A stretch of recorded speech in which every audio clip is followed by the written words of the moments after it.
സ്വലാത്തു വസ്സലാം കടന്നു വന്നു.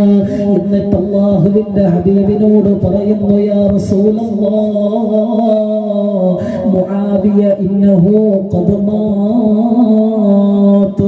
മുആവിയ മരണപ്പെട്ടു പോയി നബിയേ. മുആവിയയുടെ ജനാസ യമനിൽ അടക്കി നബിയേ. അന്ന് വല്ലാതെ ഇഷ്ടപ്പെട്ട സ്വഹാബിയായിരുന്നല്ലോ. ആ ചെറുപ്പക്കാരൻ ഈ ലോകത്തോട് വിട പറഞ്ഞു പോയി നബിയേ. പ്രവാചകൻ ഫബക്കാ ബുകാഅൻ ശദീദാ, വല്ലാതെ കരയുവാൻ തുടങ്ങി. അവിടുന്ന് വല്ലാതെ വ്യസനിക്കുവാൻ തുടങ്ങി. തല താഴോട്ട് നോക്കിയിട്ട് അല്ലാഹുവിന്റെ ഹബീബ് വല്ലാതെ കരയുവാൻ ആരംഭിച്ചു. ഇത് കണ്ട് ജിബ്രീൽ ചോദിച്ചു, യാ റസൂലല്ലാഹ് ആ ചെറുപ്പക്കാരനെ വല്ലാത്ത ഇഷ്ടമായിരുന്നു നബിയേ. മുആവിയനെ വല്ലാത്ത ഇഷ്ടമായിരുന്നു നബിയേ. അവിടുന്ന് അതയെന്ന് മറുപടി കൊടുക്കുകയാണ്. വല്ലാത്ത ഇഷ്ടമായിരുന്നെന്ന് പറഞ്ഞു കൊടുക്കുകയാണ്. റസൂലുള്ളാഹിയോട് ജിബ്രീൽ ചോദിക്കുകയാ, യാ ഹബീബല്ലാഹ് മുആവിയയുടെ ജനാസ കാണണമെന്ന് ആഗ്രഹമുണ്ടോ? യമനിൽ ഖബറടക്കപ്പെട്ട മുആവിയയുടെ ജനാസ കണ്ണുകൊണ്ട് കാണണമെന്ന് ആഗ്രഹമുണ്ടോ? അവിടുന്ന് ഉണ്ടെന്ന് മറുപടി കൊടുക്കുകയാണ്.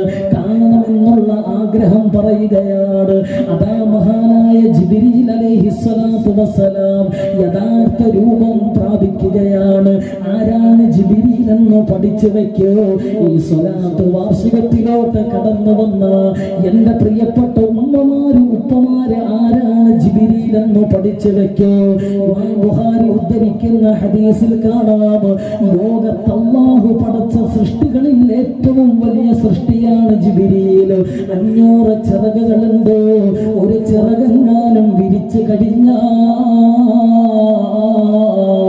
കിഴക്ക് മുതൽ പടിഞ്ഞാറ് വരെയുള്ള ലോകം മൂടുവാൻ കഴിയുമത്രേ. അതാ ജിബ്രീൽ യഥാർത്ഥ രൂപം പൂണ്ടുകയാണ്. ഒരു ചിറക് കൊണ്ട് മദീനത്തെ പള്ളിയുടെ മുറ്റത്തും മെല്ലയൊന്ന് തൊടുകയാണ്. യമനിൽ മരണപ്പെട്ട് അവിടെ മറമാടപ്പെട്ട മുആവിയ റളിയല്ലാഹു തആല അൻഹുവിന്റെ ജനാസ മദീനത്തെ പള്ളിയിലോട്ട് കടന്നു വന്നു. അല്ലാഹുവിന്റെ ഹബീബ് കണ്ണു നിറയെ കണ്ടു. മുആവിയക്ക് അന്ത്യചുംബനം നൽകി. എന്നിട്ട് ജിബ്രീലിനെ പുറകിൽ നിർത്തിക്കൊണ്ട് അല്ലാഹുവിന്റെ ഹബീബ് മുആവിയക്ക് വേണ്ടി ജനാസ നമസ്കരിച്ചു. അല്ലാഹുമ്മ ഗ്ഫിർ ലഹു വർഹംഹു വസ്കുൻഹു ഫിൽ ജന്ന.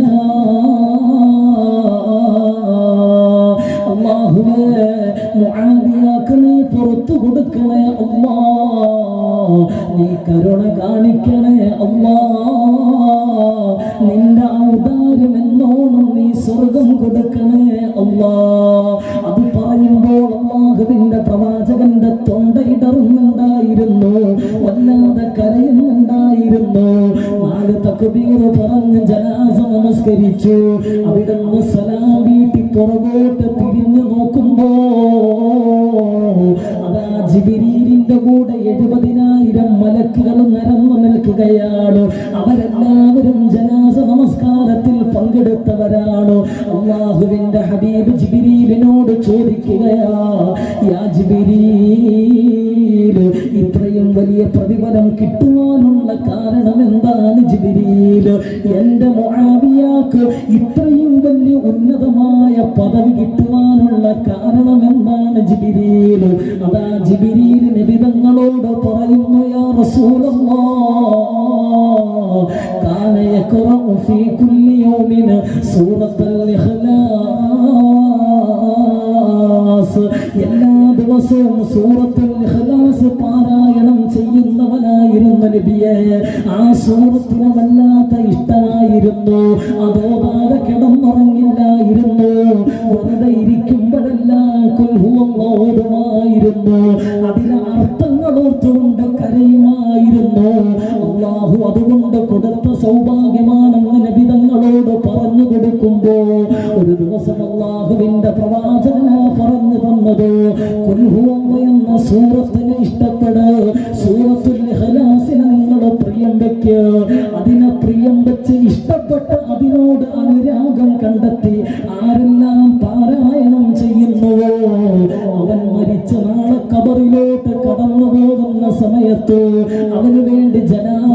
നമസ്കരിക്കുമല്ലോ, അവന് വേണ്ടി ജനാസ നമസ്കരിക്കുമല്ലോ.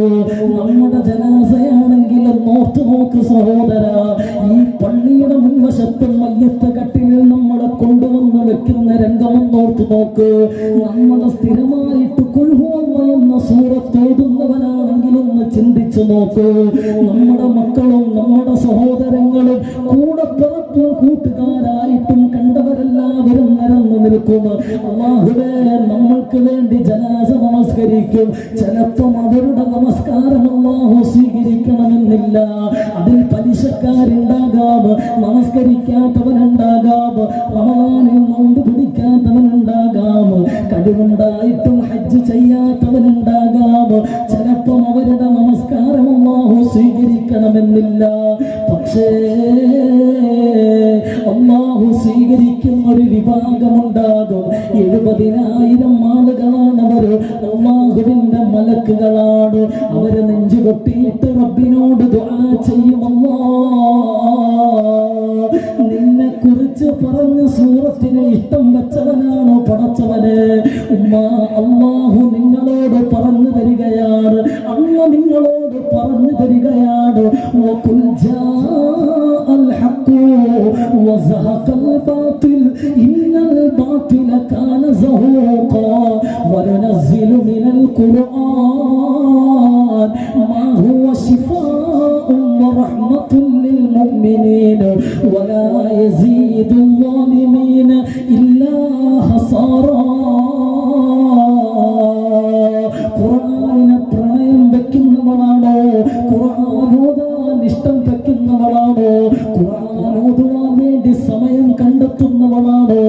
അവളെ ഖുർആൻ കൈപിടിക്കും. ഖുർആൻ അവളെ സ്വർഗത്തിലേക്ക് കൊണ്ടുപോകും. അല്ലാഹുവിന്റെ ഹബീബ് അവിടുന്ന് പറഞ്ഞു തരികയാണ്, സൂറത്തുൽ ഇഖ്ലാസ് പാരായണം ചെയ്യുന്ന ഇഷ്ടം വെക്കുന്ന പ്രിയം വെക്കുന്ന പെങ്ങളെ, നിന്റെ ജനാസ പള്ളിയുടെ മുൻവശത്തോട്ട് കൊണ്ടുവരുമ്പോൾ 70,000 മലക്കുകൾ കടന്നു വന്നിട്ട് പടച്ച റബ്ബിനോട് പറയും, അല്ലാ നീ തന്നെ പറഞ്ഞിട്ടുണ്ടല്ലോ, നീ തന്നെ പറഞ്ഞിട്ടുണ്ടല്ലോ, ഫഇന്നഹു യഅതി ശഫീഅൻ ലി അസ്ഹാബിഹി. അതിനെ ഇഷ്ടം വെക്കുന്നവർക്ക് അതൊരു ശുപാർശകനാകുമെന്നോ നീ തന്നെ പറഞ്ഞിട്ടുണ്ടല്ലോ അല്ലാ. അതുകൊണ്ട് ഇവളെ നീ നരകത്തിലോട്ട് വിടല്ലോ, ഇവളെ നീ നരകത്തിലോട്ട് വിടല്ലോ. വസ്കുൻഹു ഫിൽ ജന്നാ, സ്വർഗത്തിലോട്ട് നീ കൊണ്ടുപോകണേ അല്ലാ എന്നും മലക്കുകൾ അവർക്ക് വേണ്ടി ദുആ ചെയ്യുമെന്നോ മഹാനായ നബി മുഹമ്മദ് മുസ്തഫ ഇന്ന് മുതൽ പാരായണം ചെയ്യാൻ തുടങ്ങ്. എപ്പോഴും പറയാറുണ്ടല്ലോ, വീട്ടില് സമാധാനമില്ല, സന്തോഷമില്ല, വീട്ടിലോട്ട് വരുന്നത് തന്നെ വെറുപ്പാണ്, വീട്ടിലോട്ട് വരുന്നത് തന്നെ സ്വൈര്യക്കേടാണ്. പരാതി പറയുന്ന പെങ്ങള്, എങ്ങനെയാ വീട്ടില് സമാധാനം കിട്ടുന്നത്? വീടിന്റെ ഷെൽഫിൽ അല്ലാഹുവിന്റെ ഖുർആൻ ഇരിക്കുന്നുണ്ട്. അതേ ഖുർആനിന്റെ മുന്നിൽ വെച്ച് ടിവിയിൽ വരുന്ന അശ്ലീലതകളും ആഭാസങ്ങളും മക്കളും ഒന്നിച്ച് കണ്ട് രസിക്കുന്ന ഉമ്മ, ആ ഖുർആൻ നിന്നെ ശപിക്കുകയാ. ഇമാം ശാഫിഈ റളിയല്ലാഹു തആല അൻഹു പറഞ്ഞു തരുന്നുണ്ട്, വീട്ടിൽ സമാധാനമില്ലെങ്കിലോ, വീട്ടിൽ സ്വസ്ഥതയില്ലെങ്കിലോ, വീട്ടിൽ സ്വൈര്യമില്ലെങ്കിലോ, വീടിന്റെ അകത്തിരിക്കുന്ന ഖുർആനിലോട്ട് നോക്കിയിട്ട് നെഞ്ചകത്തോട് നീ ചോദിക്കണം, എത്ര നാളായി പടച്ചവനെ കൈകൊണ്ട് തൊട്ടിട്ട്, എത്ര നാളായി അല്ലാ കൈകൊണ്ട് തൊട്ടിട്ട്. അറിയുമോ, റാബിഅത്തുൽ അദവിയ്യ റളിയല്ലാഹു തആല അൻഹ 34-ാമത്തെ വയസ്സിലാണ് ഒരു പ്രഭാഷണം കേൾക്കുന്നത്. സൂറത്തുൽ തകാസുർ വിടുന്ന് കേൾക്കുകയാണ്. അല്ലാഹുവിന്റെ ഖുർആൻ ഓതുവാൻ വേണ്ടിയുള്ള ചിന്ത മനസ്സിലോട്ട് കടന്നു വരികയാണ്. സ്വന്തം വീടിന്റെ അകത്ത് കിടക്കുന്ന റൂമിന്റെ അകത്ത് കബർ കുടിച്ചു. ആ കബറിന്റെ അകത്ത് ഇറങ്ങിയിരുന്ന ഖുർആൻ പാരായണം ചെയ്തു. ചരിത്രത്തിൽ 4000 ഹത്തമാണ് ഓതി തീർത്തത്. നമസ്കാരവും താൻ കുടിച്ച കബറിന്റെ അകത്ത് വെച്ചാണ്. അവസാനം ഈ ലോകത്ത് നിന്ന് വിട പറഞ്ഞു പോകുന്ന സമയത്ത് അവരെ ജനാസ കുളിപ്പിക്കുന്ന ആളുകൾ തന്നെ പറഞ്ഞു തരുന്നുണ്ട്, കിതാബെടുത്ത് നോക്ക് സഹോദരി, കിതാബ്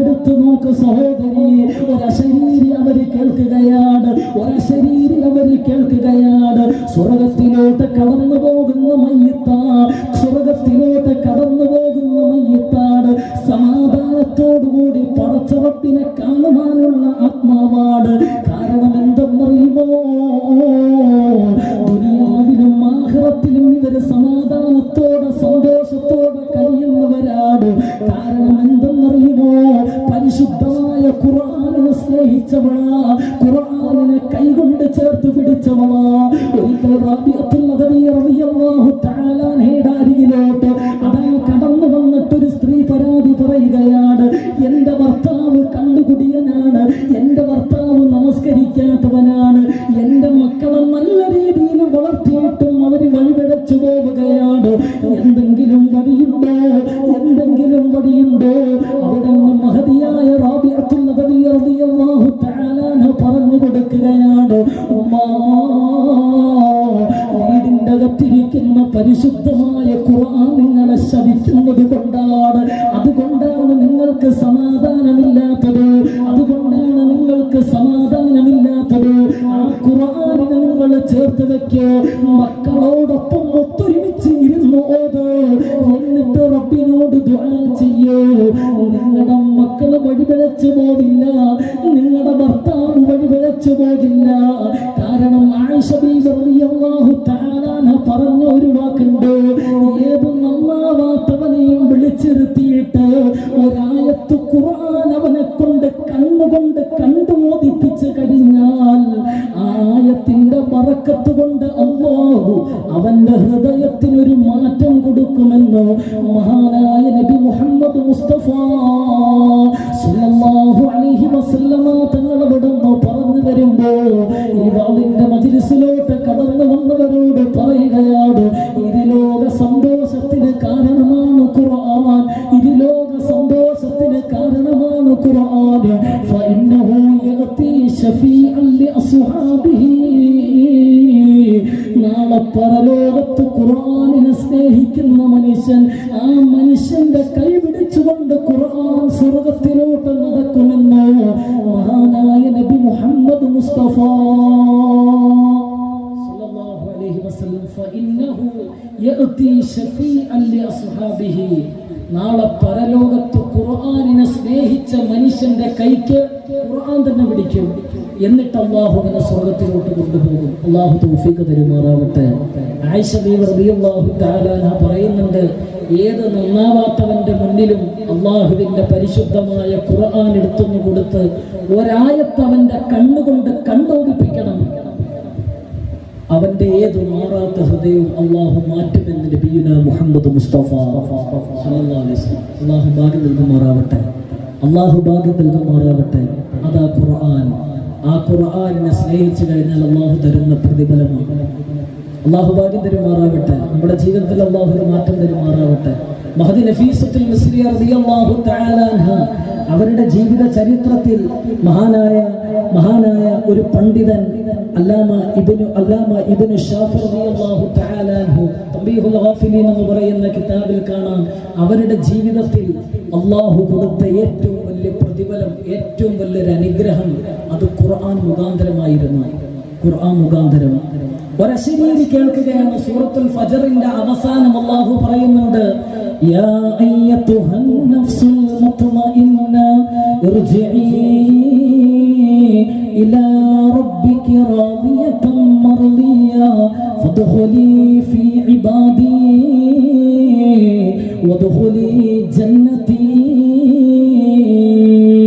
അല്ലാഹുവിന്റെ ഖുർആൻ ഇവിടുന്ന് പറഞ്ഞു തരികയാണ്, നല്ല ആളുകൾ ഈ ലോകത്ത് നിന്ന് വിട പറഞ്ഞു പോകുമ്പോ, നല്ല ആളുകൾ ഈ ലോകത്ത് നിന്ന് വിട പറഞ്ഞു പോകുമ്പോ അല്ലാഹു അവരോട് പറയുകയാണ്, അതാ മലക്കുൽ മൗത്ത് അവരോട് പറയുകയാണ്, യാ അയ്യതുഹൻ നഫ്സുൽ മുത്മഇന്ന ഇർജിഇ ഇലാ റബ്ബികി റാദിയതൻ മർദിയ ഫദ്ഖുലി ഫീ ഇബാദി വദ്ഖുലി ജന്നതി. എന്തിനാ കരയുന്നത്, എന്തിനാ നിലവിളിക്കുന്നത്? എന്തിനാ വിഷമിക്കുന്നത്? നോക്കുമോനെ, നിന്നെ കാത്ത് സ്വർഗം ഇരിക്കുന്നത് കണ്ടില്ലേ? നിന്നെ സ്വീകരിക്കുവാൻ വേണ്ടി മലക്കുകൾ നിൽക്കുന്നത് കണ്ടില്ലേ? അതാ മലക്കുകൾ അവനെ ആയത്തോതി ആശീർവദിക്കുമെന്നോ മഹാന്മാരായ സ്വഹാബത്തും ഉലമാക്കളും ഇവിടെന്ന് പറഞ്ഞു തരുമ്പോ, അതുകൊണ്ട് ഈ വാളിന്റെ മജ്‌ലിസിലോട്ട് കടന്നു വന്നവരോട് പറയുകയാണ്, ജീവിതത്തിൽ ഖുർആനിനെ മുറുകെ പിടിക്കൂ. ഒരു നല്ല മരണം അല്ലാഹു തരുമെന്ന് നബി മുഹമ്മദ് മുസ്തഫ സല്ലല്ലാഹു അലൈഹി വസല്ലം. അല്ലാഹു ഭാഗ്യം തരുമാറാവട്ടെ. അവസാനിപ്പിക്കുകയാണ് അവസാനത്തെ വിഭാഗം. അള്ളാഹുവിന്റെ സ്വർഗത്തിലോട്ട് ഹിസാബില്ലാതെ കടന്നു പോകുന്ന മൂന്നാമത്തെ വിഭാഗം. എന്റെ പ്രിയപ്പെട്ട സഹോദരങ്ങളെ, അത് പറയുന്നതിന് മുമ്പ് നമ്മുടെ ജീവിതത്തോട് നമ്മളൊന്ന് ചോദിച്ചു നോക്കണം. ഒരു മുസ്ലിമായി അല്ലാഹു സുബ്ഹാനഹു തആല ഈ ഭൂമിയിലോട്ട് കടന്നു വരുവാൻ അല്ലാഹു നമുക്കൊരു അവസരം തന്നു. ഒരു മുസ്ലിമായ വാപ്പാക്കും ഉമ്മാക്കും ജനിക്കുവാൻ അല്ലാഹു നമുക്ക് ഭാഗ്യം തന്നു. ഇനി സ്വന്തം ജീവിതത്തോടൊന്ന് ചോദിച്ചു നോക്ക്. ഒരു മുസ്ലിം എന്ന രീതിയിൽ ഇസ്ലാമിനോട് നമ്മൾ എത്രത്തോളം കടമകൾ പൂർത്തീകരിച്ചു എന്ന് സ്വന്തം നഫ്സിനോടൊന്ന് ചോദിച്ചു നോക്ക്. ഈ ചോദ്യം നമ്മുടെ ഹൃദയത്തിൽ ഉണ്ടെങ്കിലാണ് ഇനിയുള്ള ഒരു വിഭാഗത്തിൽ അത് കേൾക്കുമ്പോൾ നമ്മുടെ ഹൃദയത്തിന്റെ അകത്തോട്ട് കയറുകയുള്ളൂ. അള്ളാഹു നമ്മുടെയൊക്കെ ജീവിതം ഇസ്ലാമിനോടുള്ള ബാധ്യതകൾ പൂർത്തീകരിക്കുന്ന രീതിയിലാക്കി അള്ളാഹു കബൂൽ ചെയ്യുമാറാവട്ടെ. അള്ളാഹു കബൂൽ ചെയ്യുമാറാവട്ടെ. നമ്മുടെ ജീവിതത്തിൽ നമുക്കൊരു കടപ്പാടുള്ള